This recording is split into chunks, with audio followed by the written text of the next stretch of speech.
एक बार फिर से स्वागत है आपके अपने YouTube चैनल दियो जी के ट्रिक्स में। तो दोस्तों हमने यहाँ पर डेली की तरह हिंदी का फुल टेस्ट लगाई, जहाँ पर आपके 50 प्रश्न होते हैं, जो कि हमने आपको बता दिया है कि अगर आप यहाँ पर लेखपाल की तैयारी कर रहे हैं, वीडियो एग्जाम की तैयारी कर रहे हैं, या मान लीजिए अदर एग्जाम की भी तैयारी कर रहे हैं और कहीं से भी हैं, तो ये क्लास आप लोग डेली का डेली लीजिएगा, ठीक है। चलिए, गुड इवनिंग सभी को, जय हिंद, सभी को जय हिंद, सभी को जय हिंद। चलिए सभी लोग जुड़ जाइए जल्दी से, और सभी लोग भाई एक बार लाइक शेयर कर दीजिएगा, है ना। जल्दी से यहाँ पर शेयर कर दीजिए, फिर हम लोग क्लास को स्टार्ट करते हैं। चलिए, गुड इवनिंग सभी को, गुड इवनिंग सभी को, जय हिंद। पहला क्वेश्चन आपके सामने दिया है कि भारतेंदु के समय में साहित्य का मुख्य केंद्र आपका कौन था। चलिए बताइएगा कि भारतेंदु हरिश्चंद्र, है ना, भारतेंदु हरिश्चंद्र के समय में साहित्य का प्रमुख केंद्र इनमें से कौन था। थोड़ा सा इसको जूम कर देंगे तो आप लोगों को हर एक क्वेश्चन पूरी तरीके से दिखाई भी देगा। चलिए, गुड इवनिंग सभी को, गुड इवनिंग। चलिए बताइएगा इसका आंसर क्या हो जाएगा। तो देखिए, भारतेंदु के समय में साहित्य का जो मुख्य केंद्र था, ये था आपका कौन, काशी था। याद रखिए, काशी था, याद रखिए, मुख्य केंद्र था काशी था, ठीक है। तो इसका ऑप्शन हो जाएगा आपका सी नंबर। आगे बढ़ते हैं, क्वेश्चन आपसे अगला पूछा गया है, यहां पर दिया है कि भारत बारहमासा किसकी रचना है। भारत बारहमासा किसकी रचना है, यहां पर आंसर देना है। आपका सही जवाब इनमें से क्या हो जाएगा। चलिए सभी लोग जवाब देते हुए चलेंगे। यहाँ पर देखिए आपका जवाब इनमें से क्या हो जाएगा। भारत बारहमासा जो रचना है, ये है आपकी राधा कृष्णदास की है। इसका आंसर हो जाएगा यहाँ पर ए नंबर आपकी किसका हो जाएगा, राधा कृष्णदास का है। ऑप्शन में आपका ए नंबर आपका राइट हो जाएगा। इसमें विरह प्रधान लोक संगीत है, अर्थात कैसा है, ये आपका विरह संबंधी दिखाया गया, अर्थात इसमें विरह संबंधी प्रावधान है, अर्थात विरह संबंधी दिखाया गया है, ठीक है। चलिए आगे बढ़ते हैं। क्वेश्चन आपसे अगला पूछा गया है, दिया गया है हम दीवानों की क्या हस्ती आज यहाँ कल वहां चले। इस पंक्ति, जो पंक्ति है, ये किस कवि की है। चलिए यहाँ पर जवाब दीजिए कि हम दीवानों की क्या हस्ती आज यहाँ कल वहां चले। इन पंक्ति में, अर्थात ये जो पंक्ति है, वो किस कवि की है। कई बार आपने पढ़ा भी होगा। चलिए काफी लोग यहाँ पर जवाब दे रहे हैं, तो देखिए आपका जवाब यहाँ पर सी नंबर। देखिए काफी लोग यहाँ पर सी दे रहे हैं, और बिल्कुल जवाब भी सही है। यहाँ पर सी नंबर हो जाएगा, भगवती चरण वर्मा इसका राइट आंसर हो जाएगा। भगवती चरण वर्मा हो जाएगा, ठीक है, जो कि आधुनिक युग के प्रमुख कवियों में से इनका एक स्थान आता है। आधुनिक युग के कवियों में भी आपके भगवती चरण वर्मा का नाम आता है। याद रखिए, ऑप्शन सी हो जाएगा। आगे बढ़ते हैं, क्वेश्चन आपसे अगला पूछा गया है, ढूंढाही कहा जाता है। चलिए यहाँ पर देखिए, ढूंढाही कहा जाता है कौन सी बोली को कहा जाता है। अगर आपने स्पेशल चैप्टर वाइज वाली, है ना, अगर आपने क्लास नहीं देखा है तो आप देखना शुरू कर दीजिए, क्योंकि स्पेशल हमने यहाँ पर चला दिए है आपकी। देखिए 5 बजे हम आपको बता दें कि आप कहीं से भी हैं, यूपी से हो या बिहार से, उत्तराखंड से या राजस्थान या कहीं से भी हो, 5 बजे क्लास चलाई जाती है, जिसकी आपको नोटिफिकेशन नहीं मिल पाती है। इसीलिए आपको टेलीग्राम की लिंक दी गई है, तो उससे क्लिक करके हमारे टेलीग्राम से जुड़ जाइए, ताकि हर एक लिंक और जो जरूरी पीडीएफ है वो आपको मिलती रहे, ठीक है। ये क्लास अगर आप लेते रहेंगे 5 बजे वाली, तो समझिए कि आपको हिंदी पूरी तरीके से कंफर्म हो जाएगी, आने लगेगी, ठीक है। तो देखो यहाँ पर ढूंढाही कहा जाता है कौन सी, तो ऑप्शन ए नंबर, पूर्वी राजस्थानी को ढूंढाही कहा जाता है। पूर्वी राजस्थानी को ढूंढाही के नाम से जानते हैं, और साथ में इसे जयपुरी के नाम से भी जानते हैं। याद रखिए, इसे जयपुरी के नाम से भी जाना जाता है। तो ऑप्शन में आपका ए नंबर राइट हो जाएगा। क्लियर है। आगे बढ़ते हैं, क्वेश्चन आपसे अगला पूछा गया है कि तत्पुरुष समास में प्रधान होता है। तत्पुरुष समास में प्रधान होता है, तो देखो यहाँ पर पुरुष शब्द लास्ट में निकल के आ रहा है, अर्थात जो प्रधान इसमें क्या मेन है, यहाँ पर लास्ट में पुरुष शब्द आपका अच्छा है। अर्थात यहाँ पर कह सकते हैं कि जो अंतिम पद होता है, अर्थात जिसे उत्तर पद कहते हैं या दूसरा पद कहते हैं, ठीक है, उत्तर पद या दूसरा पद जब प्रधान होता है, वो होता है आपका यहाँ पर तत्पुरुष समास। तो कि आंसर क्या हो जाएगा। देखिए काफी लोग आंसर दे रहे हैं ए नंबर, तो बिल्कुल सही जवाब आ गया है। लगभग जब सही है तो सही जवाब दोगे ही दोगे।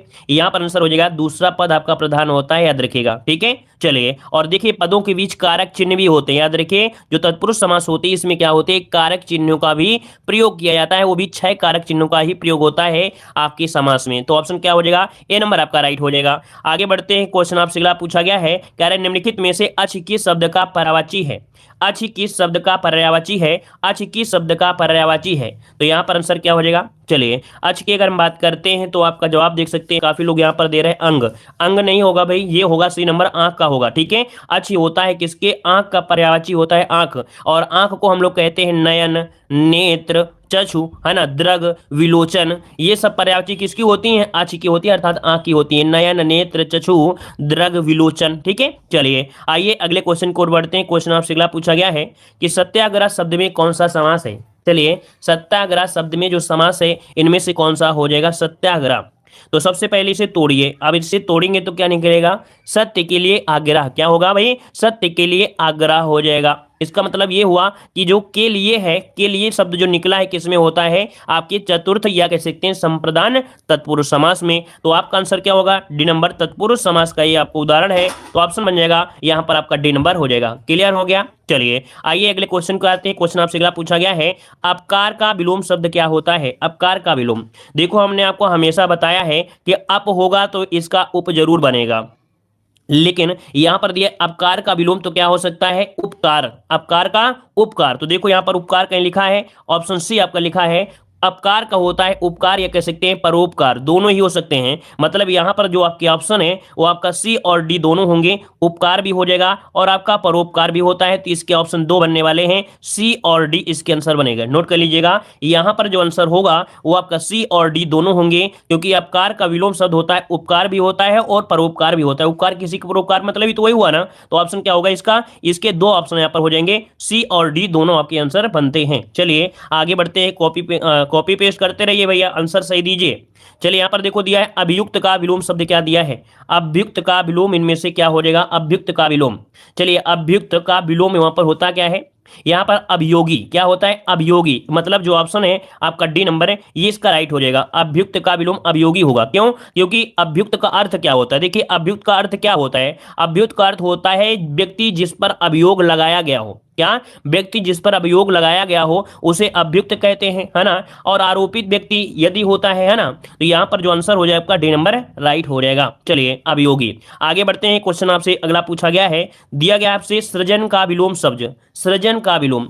अब ये देखिए सृजन आपको दिया गया, सृजन, सृजन का क्या हो जाएगा, सृजन का अर्थ होता है निर्माण करना, सृजन का अर्थ होता है क्या, निर्माण करना होता है। तो जब कोई चीज का आप लोग निर्माण कर रहे हैं और उसका विलोम दिया गया है तो आप क्या कहेंगे, इसका नाश हो जाएगा, क्या हो जाएगा, नाश हो जाएगा। याद रखिए इसका ऑप्शन बनेगा यहां पर 10 का डी नंबर आपका हो जाएगा। ठीक है, क्लियर हो गया है, क्लियर है। चलिए प्रलय का क्या होता है, प्रलय का क्या होता है जल्दी बताइए। प्रलय का होता है सृष्टि, प्रलय का होता है क्या, जो लोग ए बता रहे थे तो आपको बता दें प्रलय का होता है क्या, सृष्टि होती है। निंदा का विलोम क्या होता है, स्तुति होती है अर्थात प्रशंसा होता है। और जंगम की अगर बात करें तो जंगम का विलोम होता है स्थावर, क्या, जंगम का विलोम होता है स्थावर। तो इस कारण से ऑप्शन कहां जाएगा, आपके डी नंबर पर हो जाएगा राइट। क्लियर है, चलिए समझ में आता है कि नहीं आता है। चलिए अगला क्वेश्चन बताइएगा, कह रहा है राग दरबारी उपन्यास के जो रचयिता है वो आपके कौन है, राग दरबारी उपन्यास के जो रचयिता है आपके कौन है। यहां पर आंसर आपको देना है, आपका सही जवाब क्या हो जाएगा, राग दरबारी, जो कि क्या है, एक उपन्यास है। इसको हमने मॉडल पेपर में आपको सॉल्व करवाया भी था। तो देखो यहां पर ये हिंदी साहित्यकार हैं श्रीलाल शुक्ल, है ना। यहां पर जो बी नंबर आपका जवाब है, याद रखिए राग दरबारी ये उपन्यास के जो रचयिता है वो आपके कौन हो जाएंगे। चलिए यहां पर आंसर आपका बी हो जाएगा भाई, सी नंबर यहां पर बी हो जाएगा, श्रीलाल शुक्ल हो जाएंगे। राग दरबारी ये साहित्यकार हैं श्रीलाल शुक्ल की प्रसिद्ध ये व्यंग रचना है, क्या है, ये व्यंग रचना है, जिसके लिए उन्हें 1970 में, कब, 1970 में इन्हें साहित्य अकादमी पुरस्कार से भी सम्मानित किया गया था। तो ऑप्शन बन जाएगा यहां पर आपका बी नंबर। आगे बढ़ते हैं, क्वेश्चन आपसे अगला पूछा गया है, इसका मतलब कुछ ऐसे भी स्टूडेंट होते हैं जो सिर्फ कॉपी पेस्ट करते हैं, कोई चीज की कॉपी पेस्ट ही करते हैं, मतलब हमारे बताने के बावजूद भी यहां पर सी नंबर दे रहे थे। तो इसका मतलब है कि कॉपी पेस्ट बहुत लोग करते हैं। ठीक है, तो कॉपी पेस्ट नहीं, ईमानदारी से टेस्ट दिया करें, जो क्वेश्चन गलत होता है उस पर अमल करें कि हमसे गलती क्यों हुई है। ठीक है, चलिए देखिए दिया है चांद का मुंह टेढ़ा है, चांद का मुंह टेढ़ा है। यहां पर दीजिए आपका सही जवाब क्या हो जाएगा कि चांद का मुंह टेढ़ा है क्या है, काव्य है और इसके रचयिता पूछा गया है। तो आंसर क्या हो जाएगा यहां पर आंसर क्या हो जाएगा, तो 12 का ऑप्शन है आपका सी नंबर। ये है आपके गजानन माधव मुक्ति बोध की, याद रखिए काव्य है, अर्थात चांद का मुंह टेढ़ा है किसका है, गजानन माधव मुक्ति बोध। ऑप्शन बनेगा यहां पर आपका सी नंबर राइट हो जाएगा। क्लियर है, ये कविताओं का एक संग्रह है, यह पुस्तक भारतीय ज्ञानपीठ द्वारा 1 जनवरी 2004 में प्रकाशित भी की गई थी। चलिए आगे बढ़ते हैं, क्वेश्चन आपसे अगला पूछा गया है, क्वेश्चन आ गया है सदाचार में कौन सी संधि है। चलिए बताना है यहां पर सदाचार में संधि कौन सी होगी। चलिए देखो हमने बताया था कि जब आप तोड़ेंगे, जब इसे तोड़ें और अगर वो व्यंजन में टूट जाए, अर्थात जब इसे तोड़ेंगे तो निकलेगा क्या, यहाँ पर दा का परिवर्तन उसी वर्ग के पहले वर्ण में होता है, अर्थात ता हो जाता है। अर्थात ये कह सकते हैं सत धन आचार, क्या निकलेगा, सत धन धन आचार, सत धन आचार हो गया। अब आप ये बताइए कि अगर यहाँ पर व्यंजन आया है इसका मतलब व्यंजन संधि होगा कि नहीं होगा। यहाँ पर ऑप्शन ए नंबर राइट हो जाएगा। रूल क्या होता है, रूल क्या होता है, यहाँ पर रूल होता है कि किसी भी वर्ण का पहला वर्ण अगर का, चा, टा ता पा, अर्थात ये जो वर्ण होता है अगर इस वर्ण में आते हैं तो कोई भी अगर स्वर है या व्यंजन हो तो पहले वर्ण के स्थान पर तीसरा वर्ण आपका हो जाता है। अर्थात जैसे ता है तो ता का क्या हो जाएगा, ता का यहाँ पर गा हो जाएगा, चा का क्या हो जाएगा, जा हो जाएगा। ठीक है, तो इस प्रकार के तीसरे वर्ण में परिवर्तन हो जाता है। आगे बढ़ते हैं, क्वेश्चन आपसे अगला पूछा गया है, दिया गया है यहाँ पर क्वेश्चन कि तिरस्कार का संधि विच्छेद क्या हो जाएगा। यहाँ पर बताइए तिरस्कार का संधि विच्छेद क्या हो जाएगा। चलिए तिरस्कार, तीरा धन हो जाएगा क्या, यहाँ पर देखिए ऑप्शन जो बी नंबर आपका बिल्कुल सही है, तीरा हो जाएगा। अर्थात ये जो आधा सा है, आधा सा का ही यहाँ पर विसर्ग हुआ है, वो भी रूल के अकॉर्डिंग हुआ है, या विसर्ग संधि आपका आंसर हो जाएगा बी नंबर। क्लियर है। आगे बढ़ते हैं, क्वेश्चन आपसे अगला पूछा गया है, कह रहे हैं प्रत्युपकार का संधिविच्छेद क्या हो जाएगा। प्रत्युपकार का संधिविच्छेद इनमें से क्या हो जाएगा। प्रत्युपकार में यहाँ पर संधिविच्छेद क्या होगा 15 नंबर में। अगर आप थोड़ा बहुत अगर रूल देखे होंगे तो यहाँ पर देखिए क्या है आपका यण संधि है, मतलब यहाँ पर जो आपका आंसर होगा वो ए हो जाएगा, प्रतिधन उपकार हो जाएगा। क्या बनेगा, प्रतिधन उपकार हो जाएगा। इसका ऑप्शन बनेगा आपका ए नंबर। ठीक है, क्योंकि ई और बड़ी ई के बाद कोई क्या है भिन्न स्वर है ना, भिन्न स्वर आए तो ई और बड़ी के स्थान पर क्या होता है या हो जाता है, तो इस कारण से ऑप्शन क्या हो गया ए नंबर यहाँ पर राइट हो गया। चलिए आगे बढ़ते हैं, क्वेश्चन आपसे अगला पूछा गया है, दिया गया है क्वेश्चन कि सूक्ति का सही संधिविच्छेद क्या होता है। सूक्ति का सही संधिविच्छेद इनमें से क्या हो जाएगा। चलिए जल्दी से बताइए, सूक्ति का जो संधिविच्छेद बनेगा वो इनमें से क्या हो जाएगा। चलिए सूक्ति का संधिविच्छेद इनमें से होता है क्या, ऑप्शन सी हो जाएगा सुधन उक्ति। कौन सा छोटा सु होता है, याद रखिए ऑप्शन सी हो जाएगा सुधन उक्ति। इसका आंसर हो जाएगा सी नंबर, यहाँ पर राइट हो जाएगा। ठीक है, चलिए अब यहाँ पर रूल क्या होता है भाई, इसमें से छोटा ऊ यहाँ पर निकालेंगे, यहाँ पर छोटा ऊ निकाल लेंगे तो क्या निकल के आ जाएगा, बड़ा ऊ निकल के आ जाएगा। सिंपल सी बात है। चलिए यहाँ पर दीर्घ संधि है, याद रखिए कौन सी संधि है, दीर्घ संधि, क्योंकि यहाँ पर निकल के आया है बड़ा ऊ। आगे बढ़ते हैं, क्वेश्चन आपसे अगला पूछा गया है कि प्रयोग में लाने योग्य के लिए शब्द क्या होता है। प्रयोग में लाने योग्य के लिए शब्द इनमें से क्या हो जाएगा। चलिए 17 नंबर में प्रयोग में लाने के लिए शब्द होता है प्रयोजनीय। क्या होता है, प्रयोजनीय होता है। याद रखिए इसका ऑप्शन जो कि काफी लोग यहाँ पर भी दे रहे हैं, तो बिल्कुल सही जवाब है, प्रयोग में लाने योग्य के लिए बोलते हैं प्रयोजनीय बोलते हैं, ऑप्शन बी हो जाएगा। आगे बढ़ते हैं, क्वेश्चन आपसे अगला पूछा गया है, यहाँ पर दिया गया है पृथ्वी के 3 ओर पानी वाला स्थान क्या कहलाता है। अब ये तो भाई आपको ज्योग्राफी में पढ़ाया गया है। हमने बताया था कि ज्ञान ऐसी चीज है जिसका यूज कहीं ना कहीं किया जा सकता है। जरूरी नहीं कि वो ज्ञान आपके सरकारी जॉब के लिए हो, वो ज्ञान हो सकता है प्राइवेट जॉब के लिए, वो ज्ञान हो सकता है अपने पेट पालने के लिए, वो ज्ञान हो सकता है जीवन में अपना नाम कमाने के लिए। तो याद रखिए यहाँ पर हिंदी जरूरी नहीं कि हिंदी ज्योग्राफी में हो या ज्योग्राफी हिंदी में हो, कहीं भी मिल सकता है कोई भी क्वेश्चन। तो देखिए पृथ्वी के 3 ओर पानी वाला जो स्थान होता है उसे क्या कहते हैं, उसे बोलते हैं प्रायद्वीप बोलते हैं। जैसे कि आपका भारत है और इस भारत में क्या है 3 ओर से पानी, तो इसे क्या बोलते हैं प्रायद्वीप बोलते हैं। द्वीप क्या होता है, जो कोई भी आपका खाली मतलब कोई जगह है इसके चारों तरफ अगर पानी भरा होता है उसे हम द्वीप कहते हैं। ठीक है, और महाद्वीप एक विशाल खंड होता है। आगे बढ़ते हैं, क्वेश्चन आपसे अगला पूछा गया है, कह रहा आपसे निम्नलिखित में से कौन सही वर्तनी वाला शब्द आपको बताना है कि निम्नलिखित में से सही वर्तनी वाला शब्द इनमें से कौन सा हो जाएगा 19 नंबर में। यहाँ पर बताइए कौन सी आपकी है। यहाँ पर विलक्षण जो लिखा जाएगा वो किस प्रकार से लिखा जाएगा। विलक्षण बहुत जल्दी आपका नजर जाना चाहिए, ऐसे क्वेश्चन में नजर वहीं जाना चाहिए जहां पर आपकी सही है या कह सकते हैं गलत पर फोकस किया गया है।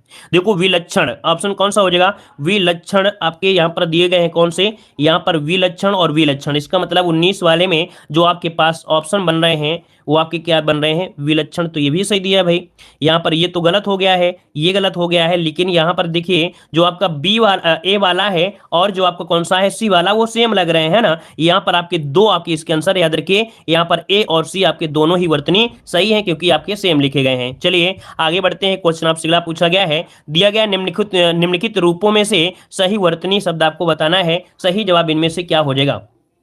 चलिए यहाँ पर जवाब देना है 17 वाले में भाई आपको क्या प्रॉब्लम है, 17 वाले में है प्रयोग में लाने योग के लिए होता है प्रयोजनीय होता है। 17 वाले क्वेश्चन में कि प्रयोग में लाने के लिए जो योग होता है अर्थात प्रयोग में लाने योग के लिए प्रयोजनीय बोलते हैं। ठीक है, चलिए यहाँ पर बताइए, कह रहे सही वर्तनी आपसे पूछा गया है, सही वर्तनी इनमें से क्या हो जाएगा। सही वर्तनी देखा जाए तो आपके 20 वाले में दिया गया है क्या, साहकार दिया है और साहित्यकार दिया है। अब आप बताइए कि यहाँ पर आंसर क्या हो सकता है 20 वाले में, तो साहित्यकार। देखिए ऑप्शन जो आपका सी नंबर है ये आपका राइट हो जाएगा, सी नंबर राइट हो जाएगा साहित्यकार। आगे बढ़ते हैं, क्वेश्चन आपसे अगला पूछा गया है, कह रहे शोक विकल सब रोवहि हिरानी, रूपशील बल तेज बखानी, करहि विलाप अनेक प्रकारा, परहि भूमि तल बारहि बारा। इस पद में पूछा है रस कौन सा है, बताइए भाई यहाँ पर जो रस है वो आपका कौन सा रस हो जाएगा।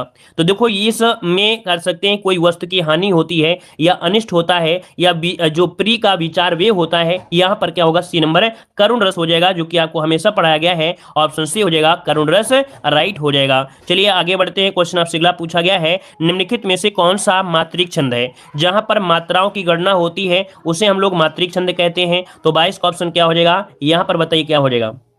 चलिए कुछ लोग तो ऐसे होते हैं जिनको शायद सुनाई भी नहीं देते हैं। भाई यहाँ पर हमने बता दिया है कि यहाँ पर जो हमने बताया उसका मतलब ही होता है प्रयोग में लाने के लिए, बस उसका मतलब ही होता है प्रयोजनी। अब इसमें मतलब क्या, वही तो इसका मतलब ही दिया है कि उसका मतलब क्या होता है। अब बताओ इसी क्वेश्चन में पीछे पड़े हो, उसका मतलब ही वही होता है, अब इसमें क्या बताया जाए। चलिए यहाँ पर बताइए, कह रहे निम्नलिखित में से कौन सा मात्रिक छंद है 22 नंबर में। तो देखिए 22 का दिया है, दोहा में क्या होता है मात्राएं गिनती हैं, गिनते हैं कि नहीं गिनते हैं। चौपाई में भी हम लोग मात्राएं गिनते हैं, रोला में भी हम लोग मात्राएं गिनते हैं। मतलब ऑप्शन जो आपका डी नंबर है ये सभी क्या है, एक मात्रिक छंद है। तो ऑप्शन क्या हो जाएगा, डी नंबर आपका राइट हो जाएगा। चलिए आगे बढ़ते हैं, क्वेश्चन आपसे अगला पूछा गया है। यहाँ पर क्वेश्चन है निम्नलिखित में से कौन सा वर्णिक छंद है।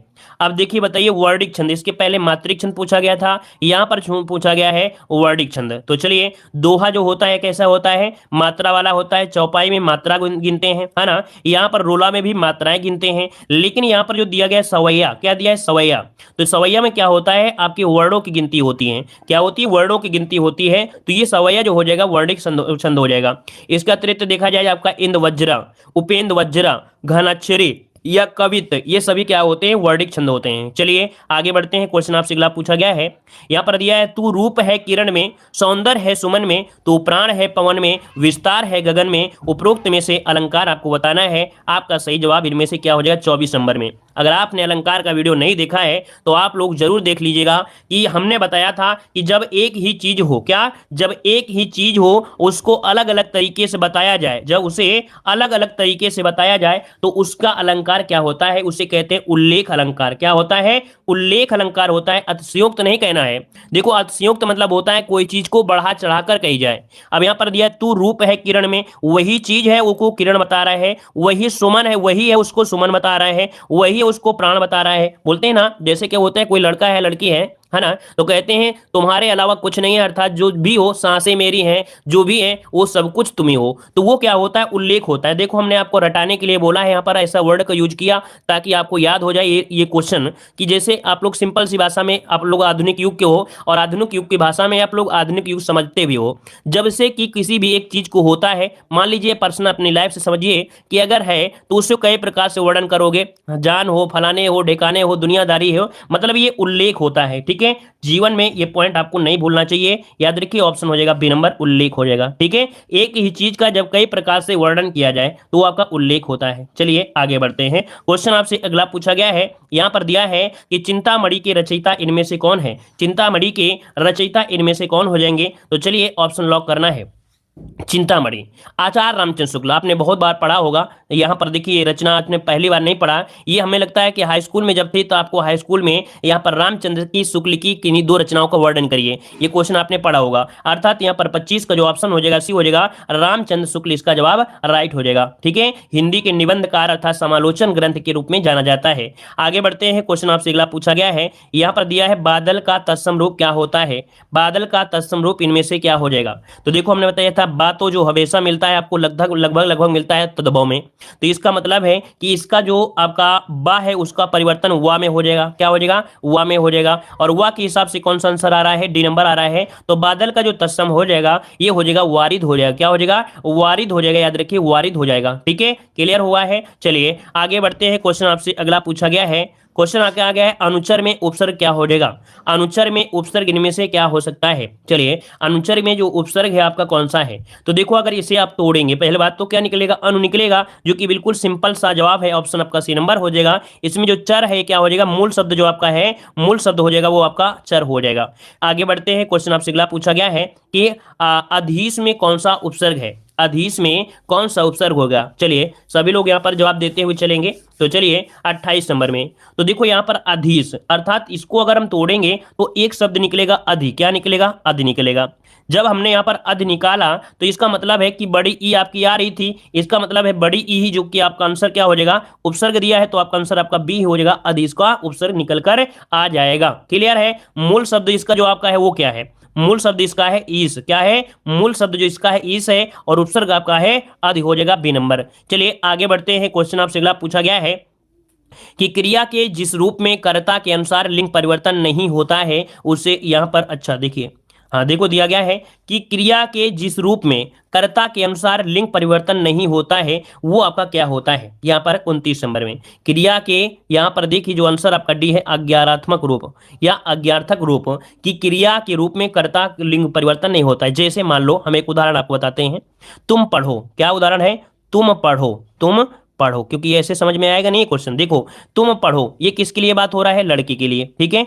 या अगला दिया गया है तुम पढ़ो, यहां पर लड़की के लिए कर दिया जाए, तो कोई क्या परिवर्तन हो रहा है? क्या नहीं हो रहा है। एक आज्ञा दी जा रही है, चाहे वो लड़का हो चाहे लड़की हो, इसमें कोई भी परिवर्तन नहीं होगा। हमारे हिसाब से आप लोग ये पॉइंट समझ गए हैं कि यहाँ पर अगर लड़की हो जाए तो भी यही शब्द कहोगे, लड़का हो जाए तो भी कहोगे, और क्या है, जब पढ़ने की बात हो रही है तो क्या हो रही है? आज्ञा हो रही है। उम्मीद है ये पॉइंट समझ गए होंगे सभी लोग, ठीक है। चलिए आगे बढ़ते हैं। क्वेश्चन आपसे अगला पूछा गया है, दिया गया निम्नलिखित में से कौन सा शब्द हिंदी उपसर्ग आपका युक्त है? चलिए हिंदी उपसर्ग युक्त है, अर्थात इसमें से आपसे पूछा है हिंदी जो आपकी है वो आपकी कौन से उपसर्ग में आपका लगा हुआ है?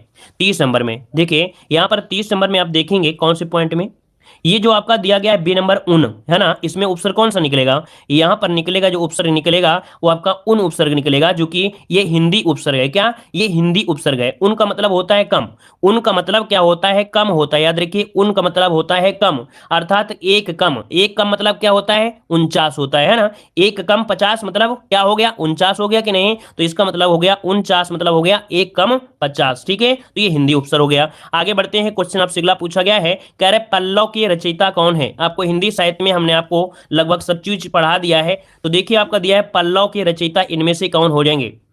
चलिए पल्लव की अगर हम बात करते हैं तो आंसर इनमें से क्या हो जाएगा? महादेव वर्मा हो जाएगा क्या? तो देखिए आपका जवाब हो जाएगा सुमित्रानंद पंत। याद रखिए इसका ऑप्शन बनेगा आपका ये नंबर। पल्लव की जो रचयिता है वो आपके सुमित्रानंदन पंत आपका हो जाएगा राइट, ठीक है। चलिए आगे बढ़ते हैं। क्वेश्चन आपसे अगला पूछा गया है, दिया गया है दास का पर्यायवाची नहीं है। दास का पर्यायवाची नहीं है, देख सकते हैं इस समय जो भी सीरीज चल रही है सब में नए क्वेश्चन आपको मिल रहे हैं, तो भाई पूरा टेस्ट लगाया करें, ठीक है। पूरा टेस्ट लगाएं, अगर कुछ सोच के अगर आपने वीडियो में आए हैं तो कुछ ज्ञान लेके जरूर जाइएगा, है ना। ऐसे क्या मतलब है? तो देखिए यहाँ पर दिया गया दास का पर्यायवाची नहीं है, तो देखिए दास मतलब होता है सेवक, दास मतलब होता है भृत्य, दास मतलब होता है चाकर, लेकिन यहाँ पर जो दिया गया है परतंत्री, क्या दिया गया है यहाँ पर? सी नंबर आपका परतंत्री, ये दास का पर्यायवाची नहीं होता है, याद रखिएगा, ठीक है। याद रखिएगा ये दास का नहीं होता है। अगले बढ़ते हैं। क्वेश्चन आपसे अगला पूछा गया है, कह रहे दानव का पर्यायवाची क्या होता है? दानव का पर्यायवाची इनमें से बताइए क्या हो जाएगा?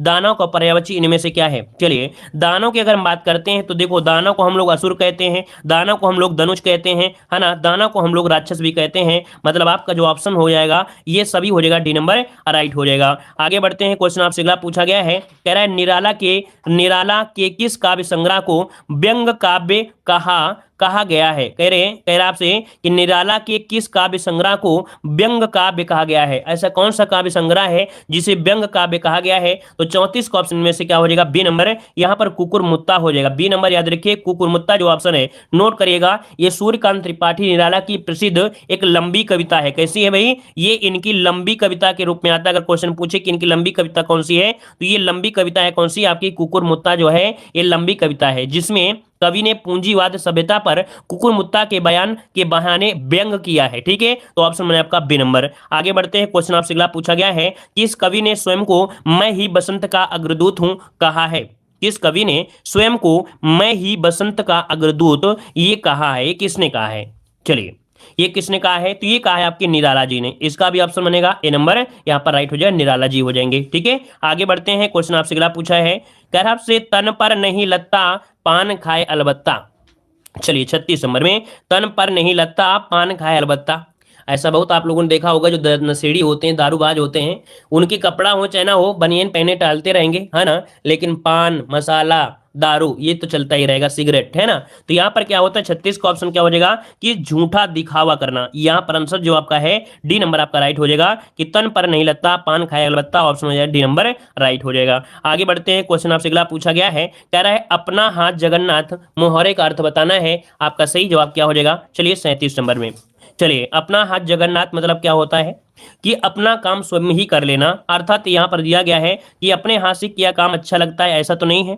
यहाँ पर देखिए बी नंबर, स्वावलंबी व्यक्ति ही सुखी होता है। स्वावलंबी व्यक्ति क्या होता है, सुखी होता है, अर्थात जो अपने पैर पर खड़ा होता है, अपने पैर पे खड़े होकर, है ना, तो उसे बोलते हैं स्वावलंबी। तो इसका मतलब ऑप्शन बी नंबर राइट हो जाएगा। आगे बढ़ते हैं, क्वेश्चन आपसे अगला पूछा गया है, क्वेश्चन आपसे दिया गया है निम्नलिखित में से कौन सा रूढ़ शब्द है। रूढ़ शब्द वो शब्द होते हैं जिनका खंडन नहीं कर सकते हैं, और अगर खंडन भी हो जाता है तो उनका अर्थ नहीं निकलता है, ठीक है, तो उनको बोलते हैं रूढ़ शब्द। अब आप बताइए यहाँ पर 38 वाले में कि मलमल में अगर तोड़ेंगे तो दो दो वर्णों को कुछ ना कुछ निकल सकता है, लेकिन यहाँ पर देखिए लाल जो दिया है, अगर तोड़ेंगे ना तो इसका अर्थ निकलेगा तो ना तो इसका निकलेगा, लेकिन अगर पलंग वाले में कुछ ना कुछ तोड़ेंगे, है ना, तो कुछ ना कुछ एक पॉइंट अर्थ इसका निकलेगा। इस कारण से क्या है, यहाँ पर बी नंबर जो आपका है ये रूढ़ आपका हो जाएगा, रूढ़ हो जाएगा। क्लियर है। आगे बढ़ते हैं, देखिए यहाँ पर अगला क्वेश्चन दिया गया है, देखिए जैसे अगर आपको दिमाग में लाल, तो लाल में ला और ला खंडों का कोई अर्थ आपका नहीं है, ठीक है। आगे बढ़ते हैं, क्वेश्चन आपसे अगला पूछा गया है, कह रहे निम्नलिखित में से कौन सा रूढ़ शब्द आपका है, कौन सा रूढ़ शब्द आपका दिया गया है 39 नंबर में। चलिए जवाब दीजिएगा। रूढ़ शब्द मतलब वही जो कि हमने बताया अभी कि जिसका खंडन नहीं हो सकता है, अर्थात अगर खंडन भी करते हैं तो जिन शब्दों के सार्थक खंडन ना हो सके, सार्थक मतलब जिसका अर्थ ना हो सके, है ना। तो यहाँ पर देखिए ऑप्शन सी नंबर मुंह, अगर इसे अलग भी करेंगे तो क्या मतलब निकल सकता है, तो देखिए यहाँ पर जो आपका आंसर है मुंह क्या है, आपका रूढ़ शब्द है। जिन शब्दों में सार्थक खंड ना हो, है ना, तो अन्य शब्दों के मेल से न बने हो तो उन्हें रूढ़ कहते हैं। तो ऑप्शन क्या हो जाएगा, यहाँ पर आपका सी नंबर राइट हो जाएगा। चलिए आगे बढ़ते हैं, क्वेश्चन आपसे अगला पूछा गया है, यहां पर दिया गया निम्नलिखित में से कौन तत्सम शब्द आपका है, कौन सा तत्सम शब्द है, यहां पर बताइए तत्सम शब्द। तत्सम शब्द में हमने आपको बताया था कि ये जो त्रा शब्द आपका है, क्या जो त्रा शब्द है, कहीं ना कहीं यहां पर जो आंसर है वो आपका सी नंबर त्रा, आपका ऑप्शन राइट हो जाएगा। त्रा मतलब गोत्र जो आपका है, सी नंबर गोत्र जो आपका है, ठीक है। आगे बढ़ते हैं, क्वेश्चन आपसे अगला पूछा गया है, क्वेश्चन दिया गया है यहाँ पर निम्नलिखित में से कौन सा तत्सम शब्द आपका है, कौन सा तत्सम शब्द है, यहां पर आंसर लॉक करिएगा। अब देखिए यहां पर आंसर क्या हो सकता है, अगर तुक्का भी मारेंगे तो आप तुक्का मार सकते हैं, कैसे, यहां पर त्रा लिखा है, हमने बताया था जो आपके संयुक्त व्यंजन होते हैं छत्रज्ञ, है ना, तो त्रा दोनों शब्द आपको मिल गया है, तो ऑप्शन क्या हो जाएगा, पी नंबर यहाँ पर राइट हो जाएगा। जो नक्षत्र है क्या है आपका तत्सम है। अच्छा इसका तद्भव होता क्या है, इसका तद्भव होता है नखत, क्या होता है, नखत होता है इसका जो तद्भव होता है, ठीक है, तो इस कारण से ऑप्शन बनेगा आपका बी नंबर। आगे बढ़ते हैं, क्वेश्चन आपसे अगला पूछा गया है, दिया गया है प्रश्न संख्या आपको दिया गया है, शुद्ध वाक्य को चयन करना है, और शुद्ध वाक्य की अगर हम बात करते हैं तो चलिए चयन कर दीजिए जल्दी से, यहाँ पर शुद्ध वाक्य इनमें से कौन सा सही हो जाएगा। चलिए तो यहां पर दिया गया है बहुत से पत्रों और पत्रिकाओं का संपादन बंद हो गया है, बहुत सी पत्रों और पत्रिकाओं का संपादन बंद हो गया है। देखो यहाँ पर देखो प्रकाशन होना चाहिए, जैसे कि बहुत से पत्र और पत्रिकाओं का प्रकाशन बंद हो गया है, ठीक है। यहाँ पर अथवा शब्द लगाया है जो कि गलत नहीं, गलत है आपका। यहाँ पर सी नंबर जो आपका दिया गया है ये राइट हो जाएगा कि बहुत से पत्र और पत्रिकाओं का संपादन बंद हो, सॉरी प्रकाशन क्या हो गया है, बंद हो गया है, तो ऑप्शन सी नंबर राइट हो जाएगा। आगे बढ़ते हैं, क्वेश्चन आपसे अगला पूछा गया है, यहाँ पर भी आपको शुद्ध वाक्य ही चुनना है। भारत में अनेक जाति हैं, देखो ये जात क्या सही लिखा है, क्या ये जात क्या सही लिखा है, तो गलत लिखा है। अनेकों सभी प्रयोग करते नहीं है, अनेकों का भी प्रयोग करते नहीं है, मतलब ऑप्शन जो सी नंबर दिया है वो राइट हो जाएगा कि भारत में अनेक जातियां हैं, जो कि बिल्कुल सही जवाब आपका हो जाएगा। आगे बढ़ते हैं, क्वेश्चन आपसे अगला पूछा गया है कि डॉक्टर रावरी भारद्वाज को किस भाषा में अपने उत्कृष्ट साहित्य योगदान के लिए ज्ञानपीठ पुरस्कार चुना गया था। यहां पर देखो नाम दिया है डॉक्टर रावरी भारद्वाज, इसका जो आपका आंसर हो जाएगा वो हो जाएगा आपका बी नंबर। याद रखिए ये है आपकी तेलुगु के लिए, डॉक्टर रावरी भारद्वाज को यहां पर तेलुगु भाषा के लिए साहित्य अकादमी पुरस्कार, सॉरी ज्ञान पुरस्कार, ज्ञानपीठ पुरस्कार के चुना गया, तो ऑप्शन बने आपका बी नंबर, इसका राइट हो जाएगा, ठीक है। और यहां पर आगे बढ़ते हैं, क्वेश्चन आपसे अगला पूछा गया है कि कौन सी रचना कृति महादेव वर्मा की है, कौन सी रचना महादेव वर्मा की आपकी है, ये क्वेश्चन आपसे पूछा गया है 47 नंबर में। चलिए तो देखो यहाँ पर कामायनी तो जयशंकर प्रसाद की है, मतलब जो आपका निहार है ना, निहार जो रचना है वो आपकी महादेव वर्मा की है, तो ऑप्शन क्या बनेगा, ए नंबर आपका राइट हो जाएगा। अगला क्वेश्चन दिया दिया गया है, देखो हमने बता दिया है, चाहे आप यूपीपी की तैयारी कर रहे हो, चाहे लेखपाल की तैयारी कर रहे हो, चाहे वीडियो एग्जाम की तैयारी कर रहे हो, फॉरेस्ट गार्ड की तैयारी कर रहे हो, या आप यूपी के हो या उत्तर प्रदेश के या मान लीजिए आप बिहार के, राजस्थान के, ये क्लास आप लोग ले सकते हैं आराम से। ठीक है, चलिए अतीत के चलचित्र किसकी रचना है, 48 नंबर में जवाब दीजिए। अतीत की चलचित्र भी आपकी किसकी है, महादेव वर्मा की है, ऑप्शन नहीं आपका यहाँ पर सी नंबर है। अगला है जयद्रथ वध किसकी रचना है, जयद्रथ वध किसकी रचना है, 49 का ऑप्शन लॉक करिएगा। तो देखिए जयद्रथ वध जो आपकी रचना है वो किसकी है, यहां पर देखिए मैथिली शरणगुप्त की है, किसकी, मैथिली शरणगुप्त की है, तो इसको ऑप्शन में आपका ए नंबर है। अगला क्वेश्चन आपसे दिया गया है, देवदास उपन्यास पर 3 बार फिल्म बन चुकी है, उपन्यासकार का नाम आपसे पूछा गया है। भाई जब 3 बार आपकी फिल्म बन चुकी है तो कम से कम उपन्यासकार का नाम तो पता ही होना चाहिए, है ना। तो यहाँ पर 50 का ऑप्शन क्या हो जाएगा, 50 का ऑप्शन हो जाए आपका सी नंबर है, शरद चंद्र चट्टोपाध्याय, ऑप्शन बनेगा यहाँ पर आपका सी शरद चंद्र चट्टोपाध्याय होगा, महात्मा गांधी नहीं। ठीक है, आगे बढ़ते हैं। क्वेश्चन आपसे अगला पूछा गया है कि निम्नलिखित कवियों में से गांधी जी ने किस कवि को राष्ट्रकवि का सम्मान दिया है। चलिए यहां पर बताइएगा कि कवियों में से, निम्नलिखित कवियों में से गांधी जी ने किस कवि को राष्ट्रकवि का सम्मान दिया है। 51 का ऑप्शन हो जाएगा मैथिली शरणगुप्त, जिसका ऑप्शन आ रहा है बिल्कुल राइट हो जाएगा, डी नंबर है, मैथिली शरणगुप्त आपका राइट आंसर हो जाएगा। अगला क्वेश्चन आपसे दिया गया है, कह रहा आपसे इनमें से कौन सी रचना राज्ञ राघव जी की रचना नहीं है, राज्ञ राघव जी की रचना नहीं है। 52 का ऑप्शन क्या हो जाएगा, तो देखो देवदासी भी है, अधूरी मूरत भी है, साम्राज्य का वैभव है, लेकिन जीवन के पहलू ये राज्ञ राघव की नहीं है, इसका ऑप्शन क्या हो जाएगा, यहां पर बी नंबर हो जाएगा। अगला क्वेश्चन दिया है, लज्जा किस लेखक या लेखिका की कृति है, लज्जा किस लेखक या लेखिका की कृति है, यहां पर आंसर आपको कमेंट बॉक्स में कमेंट करना है इस क्वेश्चन का। ठीक है, धन्यवाद, जय हिंद, वंदे मातरम, सभी को गुड नाइट, टेक केयर।